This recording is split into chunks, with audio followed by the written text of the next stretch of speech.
Sidang jemaah Idul Adha rahimahullah. Hari ini semuanya kita tahu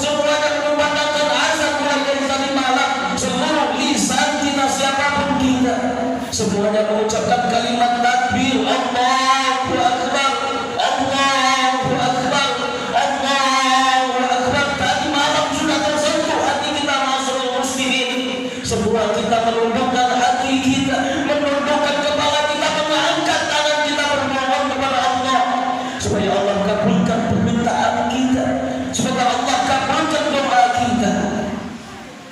Namun banyak sekali saudara-saudara kita saat ini mereka belum beruntung masyarakat muslimin.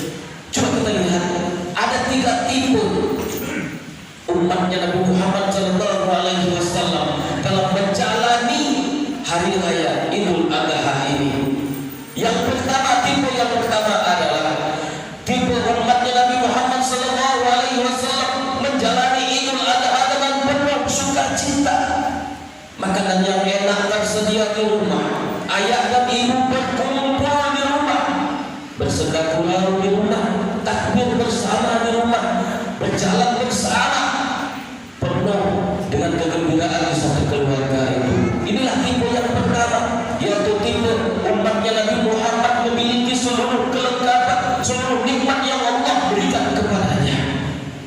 Tipe yang kedua adalah tipe umatnya Nabi Muhammad SAW menjalani ibadah hari raya Idul Adha dengan penuh kekurangan, yaitu tipe di sini adalah tipenya fakir miskin.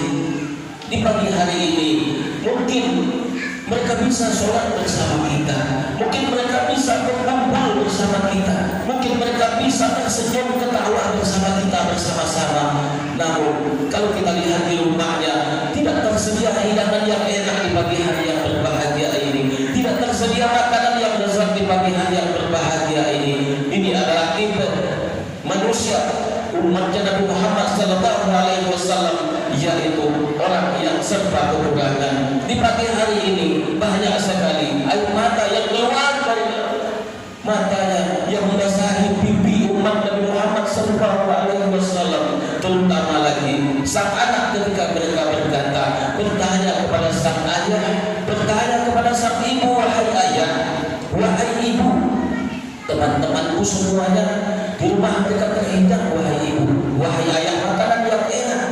Lalu di mana makanan yang lezat untuk kita, wahai ibu? Di pagi hari ini apa yang bisa kita makan, wahai ibu? Apa yang bisa kita santap di pagi hari ini, wahai ibu?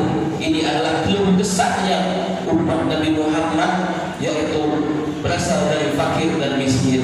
Tipe yang ketiga yaitu jerit tangisnya seorang anak yang di pagi hari yang berbahagia ini meneteskan air mata, berkeluh kesah kepada ibu tercintanya dengan ucapan, wahai ibu, di mana ayahku, wahai ibu? Kemana perginya, wahai ibu? Di mana ayahku, wahai ibu? Teman-temanku semuanya mereka bermain dengan ayahnya, wahai ibu. Teman-temanku sangat-sangat tidak jarang sekali mereka digendong oleh ayahnya, wahai ibu. Mereka digendong bermain dicium oleh ayahnya, wahai ibu. Lalu di mana ayahku, wahai ibu? Kemana perginya ayahku, wahai ibu? Aku rindu sekali untuk mencium pipinya, wahai ibu. Aku rindu sekali untuk digendong oleh ayahku, wahai ibu. Kemana ayahku, wahai ibu?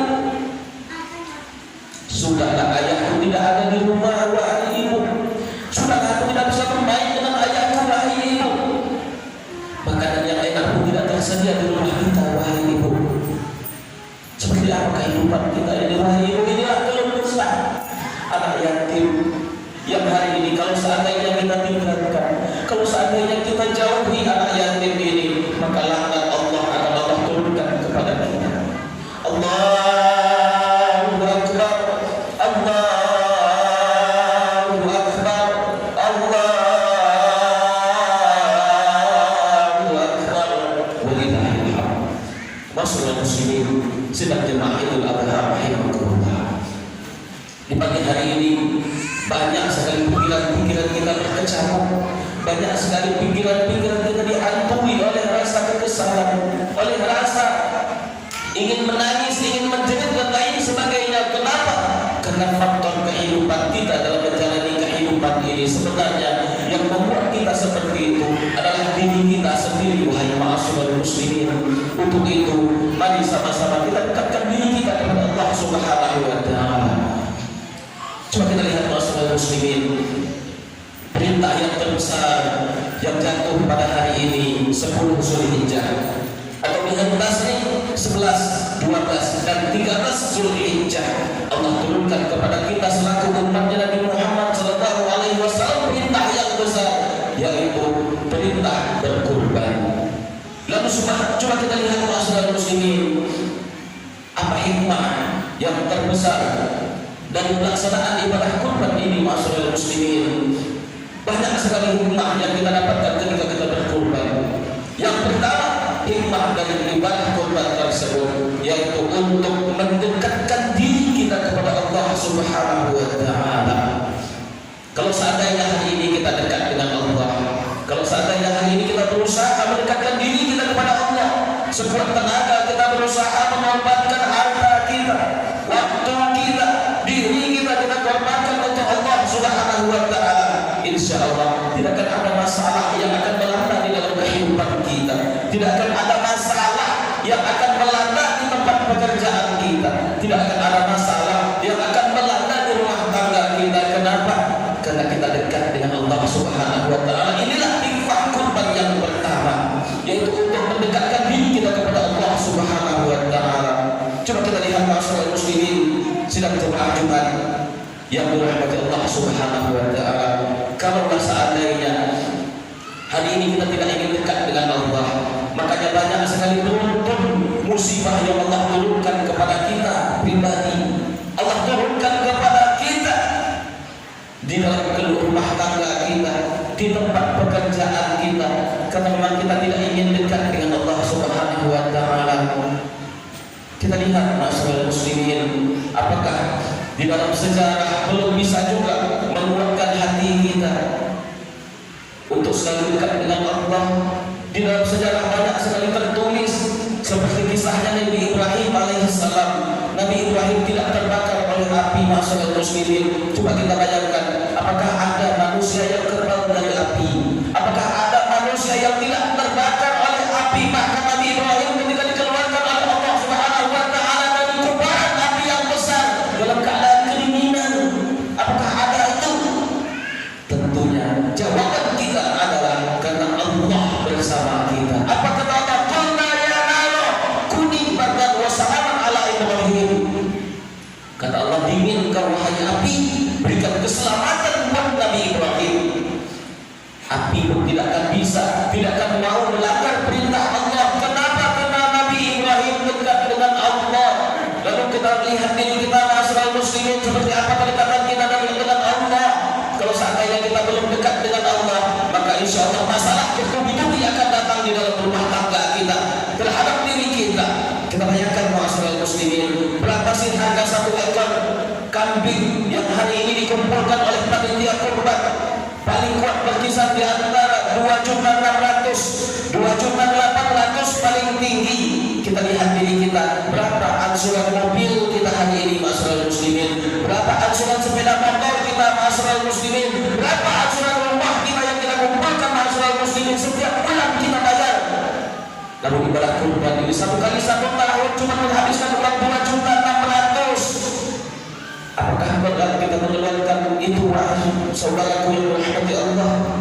Kalau seandainya keberatan kita mengeluarkan ibadah kurban tersebut, pantaslah banyak sekali musibah yang Allah turunkan di diri kita, banyak sekali musibah yang Allah peruntukkan buat negara kita. Kita lihat beberapa tahun yang lalu kita dilanda oleh pandemi COVID. Kenapa? Karena kita tidak dekat dengan Allah, karena kita berusaha tidak ingin dekat dengan Allah dan tidak mau menjalankan perintah Allah. Maka musibah Allah yang Allah turunkan kepada kita bertubi-tubi.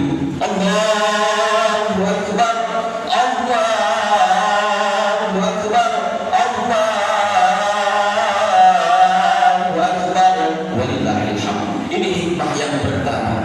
Hikmah yang kedua yaitu sebenarnya ketika kita mengorbankan hewan kurban yang kita alirkan darahnya, kita keluarkan darahnya dari hewan tersebut, kita jatuhkan ke tanah. Sebenarnya bukan itu yang diinginkan oleh Allah Subhanahu wa Ta'ala. Hakikat daripada hewan kurban tersebut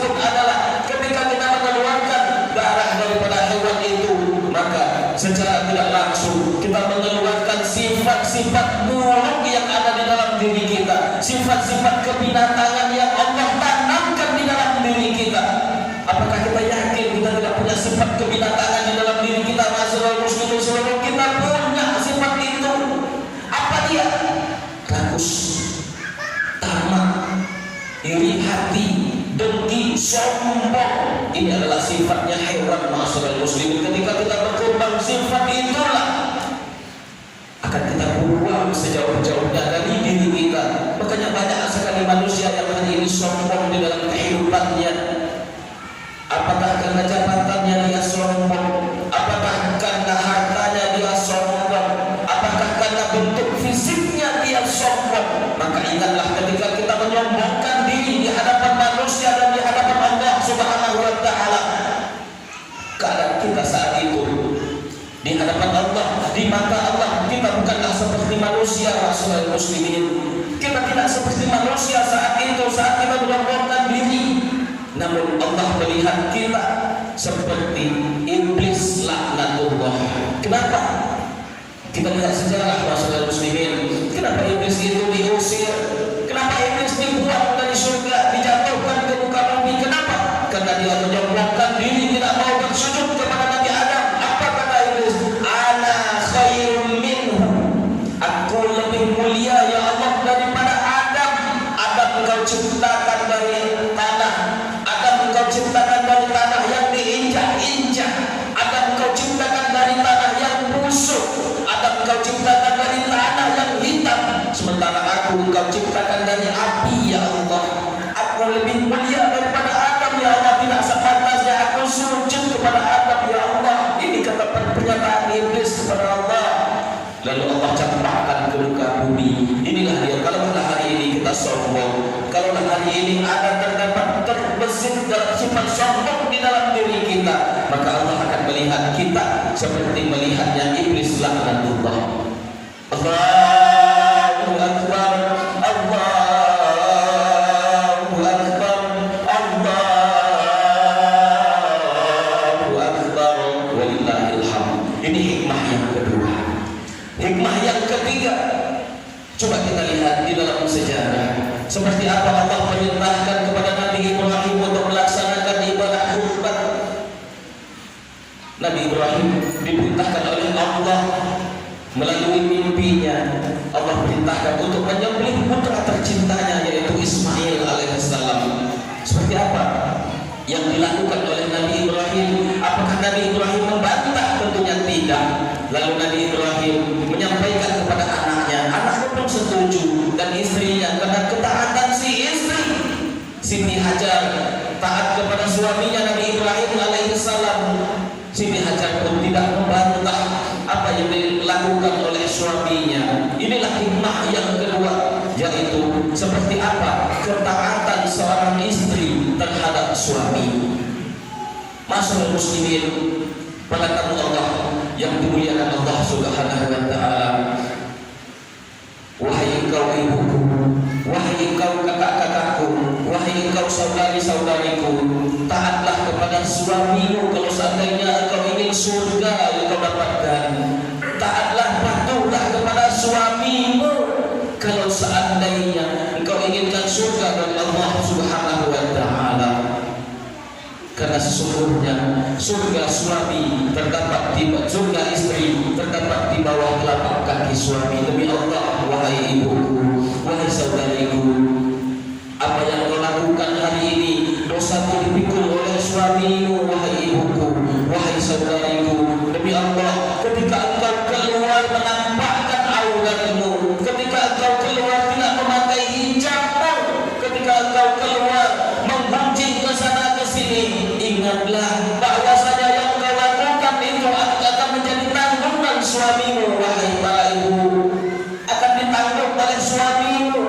Sesungguhnya pekerjaan kami untuk mencukupi nafkah istri rasa-rasanya sudah sangat-sangat berat. Jangan dibiarkan lagi kami memikul dosamu sampai ke hadapan Allah Subhanahu wa taala. Masyaallah muslimin, sesungguhnya kapan mulai suami memikul beban para istrinya? Ketika selesai melaksanakan ijab dan qabul. Kalau seandainya telah selesai, telah sah menjadi suami istri, apapun yang dilakukan oleh istri maka akan dipikul oleh suami beban tersebut. Maka dari itu para istri, wahai ibu-ibuku, wahai saudari-saudariku, cukuplah, jangan bebankan suamimu dengan dosamu, jangan beratkan suamimu dengan dosa yang engkau buat ketika di dunia ini yang akan dipertanggungjawabkan di hadapan Allah kelak. Kita akan menjadi istri durhaka, masyarakat muslimin, sekalipun kita patuh kepada suami, tidak melawan kepada suami, namun perbuatan kita, tingkah laku kita mencerminkan kita adalah istri yang durhaka, maka suami akan tetap memikul dosa kita. Untuk itu, taatlah kepada suamimu, wahai para istri. Ikutilah perintahnya, wahai para istri, selagi perintahnya benar, selagi perintahnya baik, taatilah perintah itu. Jangan pernah engkau sia-siakan, karena sesungguhnya kesempatan yang Allah berikan untuk taat kepada suami itu hanya satu kali dalam seumur hidup. Jangan sampai kita menyesal ketika suami kita dipanggil oleh Allah Subhanahu wa Ta'ala, ketika suami kita terbujur kaku. Baru saat itulah kita baru tahu seperti apa sebenarnya yang harus kita lakukan di dalam kehidupan ini. Allahu Akbar, Allahu Akbar, Allahu Akbar, walillahil hamd. Ini adalah hikmah yang ketiga dari saudara muslimin. Adapun hikmah yang keempat dari pelaksanaan perintah ibadah kurban tersebut, masih kita kembali kepada sejarah. Seperti apa ketaatan Nabi Ismail kepada ayahanda tercintanya Nabi Ibrahim. Demi taat kepada ayahnya, demi taat kepada orang tuanya, dia rela melepaskan nyawanya, menyerahkan kepada ayahnya untuk dikorban, untuk disembelih oleh ayah tercinta. Apa pernyataan dari Ismail alaihissalam? Wahai ayahku, kalau memang benar itu adalah perintah Allah untuk menyembelih aku, kerjakanlah wahai ayahku, insya Allah engkau akan menjumpaiku menjadi manusia yang sabar. Ini yang disampaikan oleh Nabi Ismail alaihissalam. Kalau seandainya Nabi Ismail ingin melawan, ingin memberontak, pasti bisa. Kenapa? Yang dipertaruhkannya itu adalah nyawanya untuk dikorbankan oleh ayah tercintanya. Namun karena ketaatannya kepada ayah dan tercintanya, kepada orang tuanya, dia tidak melawan, dia tidak membangkang dan terus pasrah. Kenapa? Karena di sana ada perintah Allah Subhanahu wa Ta'ala kepada umat manusia. Kita kembalikan kepada diri kita, maksudnya muslimin. Seperti apa ketaatan kita kepada orang tua kita, wahai kaum muslimin tidak rahimahumullah. Seperti apa ketaatan kita kepada orang tua kita.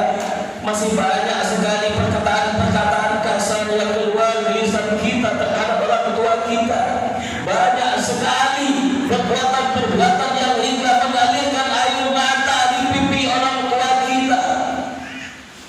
Kita akan tersadar ketika orang tua kita sudah dipanggil oleh Allah Subhanahu wa Ta'ala. Saat itulah baru kita tahu bahwasanya begitu pentingnya orang tua di dalam kehidupan kita ini. Mungkin saat mereka hidup, yang mereka sampaikan, perintah mereka tidak pernah kita acuhkan, apa yang mereka inginkan tidak pernah kita laksanakan. Ketika mereka sudah dipanggil oleh Allah, baru kita tahu, baru kita sadar, baru minta kita kepada Allah Subhanahu wa Ta'ala untuk kembalikan orang tua kita di hadapan kita. Kita lihat hari ini masyarakat muslimin, kita lihat di kiri kita, kita lihat di kanan kita, kita lihat di belakang kita, kita lihat di depan kita. Apakah masih ada orang tua kita di sekitar kita, wahai masyarakat muslimin? Apakah ada ibu kita hari ini? Apakah ada ayah kita hari ini, wahai saudaraku? Kalau seandainya masih ada lagi di dalam dunia ini orang tua kita, kunjungi mereka, ciumi pipi mereka, salami mereka, minta berkah dari mereka. Kalau seandainya hari ini mereka sudah dipanggil oleh Allah Subhanahu wa Ta'ala, di sana baru kita ingat, masyarakat muslimin, kita butuh cium mereka, kita butuh doa dari mereka, kita butuh senyum dan senda gurau dari mereka. Kita butuh mereka masyarakat muslimin, dan kita ingin kita berdoa kepada Allah, ya Allah, aku rindu orang tuaku ya Allah. Dan kita berdoa, ya Allah, aku rindu senyumnya ibuku ya Allah. Dan kita berdoa, aku rindu ketawanya ayahku ya Allah. Aku rindu mereka ya Allah. Di pagi hari yang mulia ini, yang penuh keberkahan ini ya Allah, aku ingin cium tangan mereka ya Allah. Aku ingin cium pipi mereka ya Allah. Aku ingin tersenyum bersama mereka ya Allah. Aku ingin ketawa bersama mereka ya Allah.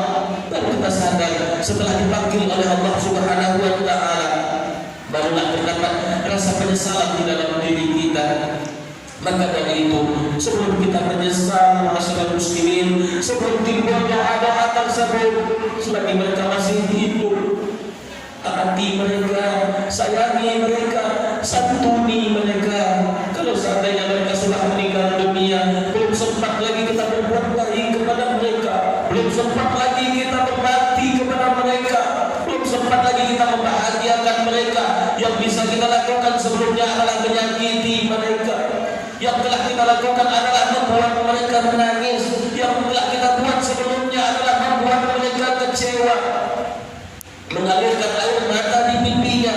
Maka bertaubatlah masyarakat muslimin, bertaubatlah, meminta ampun kepada Allah Subhanahu wa Ta'ala, dan berbanyak doa buat mereka. Allahumma ghfirli wa liwalidayya warhamhuma kama rabbayani shaghira. Doa inilah kita peruntukkan buat orang tua kita masyarakat muslimin. Tidak ada doa yang terbaik lagi yang kita persembahkan buat orang tua kita di alam kubur sana.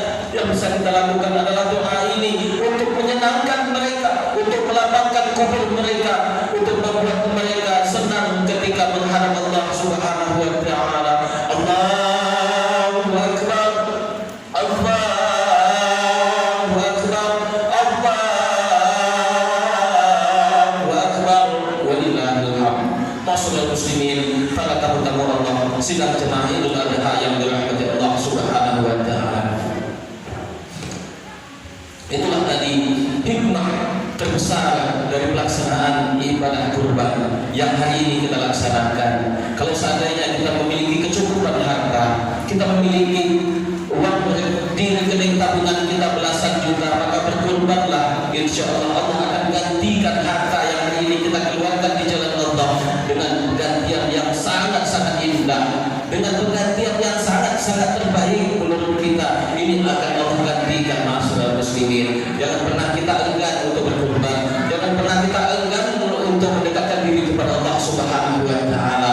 Selanjutnya selaku istri, mari sama-sama berusaha sekuat tenaga untuk selalu sopan kepada suami, selalu santun kepada suami, selalu hormat kepada suami. Dan kita selaku anak, siapapun kita adalah seorang anak.